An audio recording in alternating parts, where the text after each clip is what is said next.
I'm sure all our guests here have been recognized, and therefore I don't have to go back to recognizing everybody again. My brother Chairman, we give thanks to the Most High God for yet another year. And not just another year, but another year of great possibilities for divine grace and fulfilled aspirations. Tonight, we celebrate the most valuable gift of God that God has given us, the gift of peace.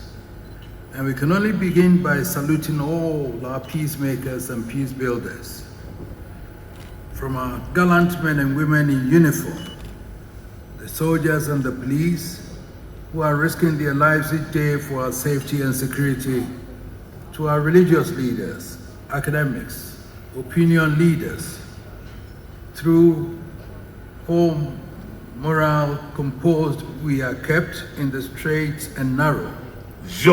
As the Bible says, blessed are the peacemakers, and to them we extend the eternal gratitude of the nation.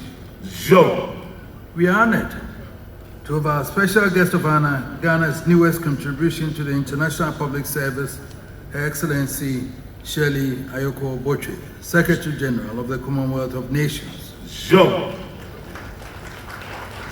Shirley follows in a distinguished line of illustrious Ghanaians who have helped shape the architecture of the international order since Ghana joined the Committee of Free Nations in 1957.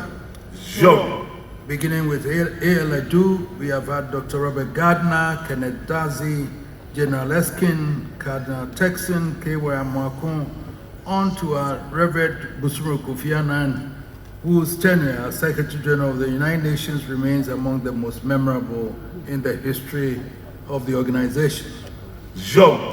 It is fitting in celebrating the peace of the nation that we acknowledge the leadership that has made this possible.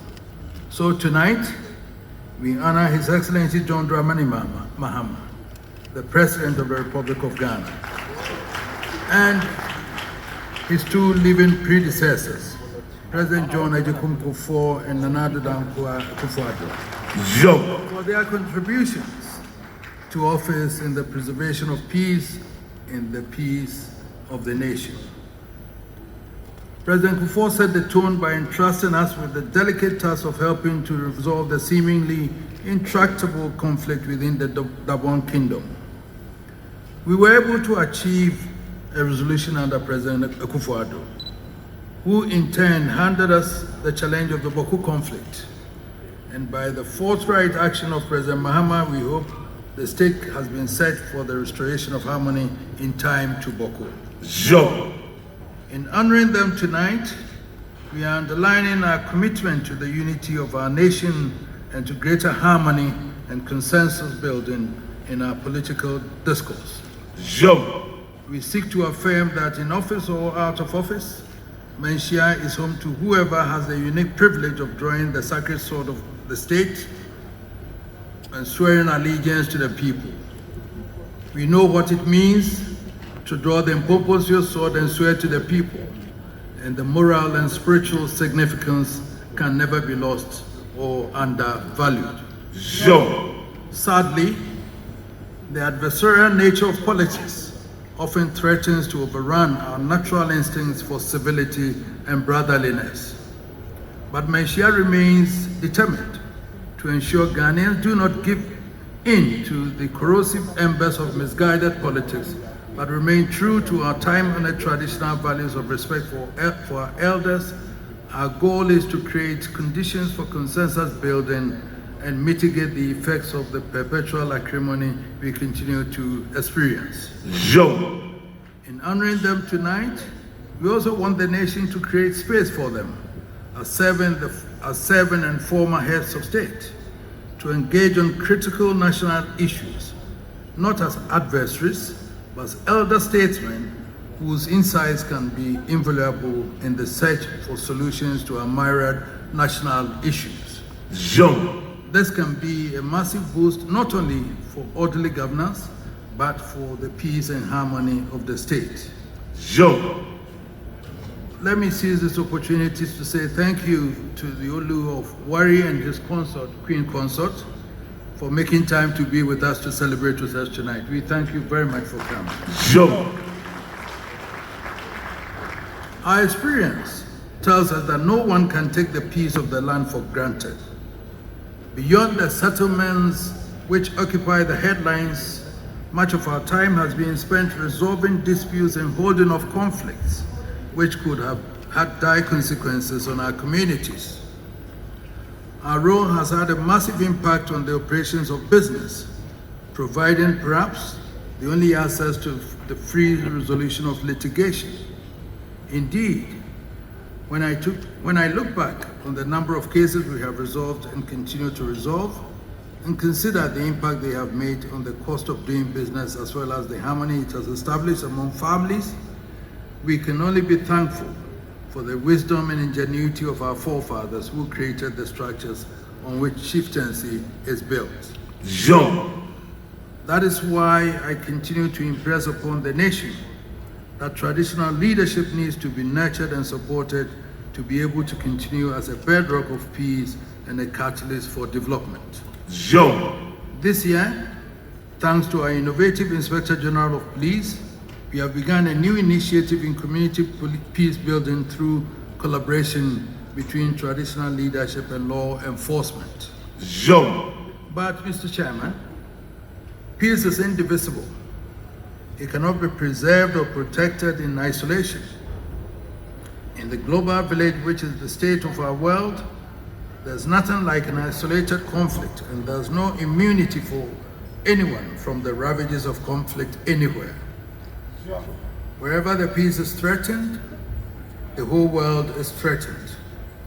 So we cannot talk about peace in Ghana without feeling the crushing weight of and the corrosive impact of the wars raging in Europe and the Middle East. Every Ghanaian must feel a sense of pride that once again, we have a daughter in the pool of international diplomacy. Our pride is that. Our pride is the greater when you realize that the office to which our daughter has been elected has been of Ghana's manifest contributions to the sustenance of international order. Jean. At a time when the Commonwealth was drifting amidst an uncertain political climate, it was the proposal of Osagyefo Dr. Kwame Nkrumah, our founding Prime Minister, which led to the creation of the office that was to give us the institutional stability that Commonwealth has enjoyed and continues to relish. Jean.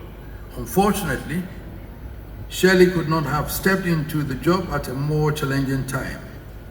The entire international order on which the peace of the world has been sustained since the last World War is now under threat. Jean.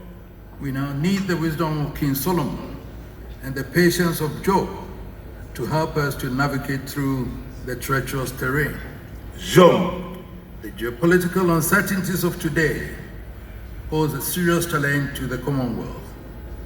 As the largest grouping of sovereign states outside the United Nations, spanning virtually all the continents and across all religious faiths, it stands as one repository of the values of history and tradition on which a stable world order can be sustained. Jean. So we hope, even amidst the bloodshed and carnage, that there is a scope for the Commonwealth to act as a bridge between the combatants and a bridge to lasting peace. Jean. Tonight, we convey to the powers who carry the destiny of the world on their fingertips to hearken to the cries of the millions who are the collateral victims of wars about which they have not the faintest idea. There's not a soul in Sasamo, Chiobodom, Bimbila, or Anehu who has the foggiest notion about the cause of the wars. And yet, there's no single Ghanaian in city, town, or village, and no African anywhere who is not being impacted by the raging wars. Indeed, I submit that the heart-rending suffering we are seeing on the airwaves are only a tip of the iceberg. The true collateral damage to the innocent villages of the globe is yet to be measured.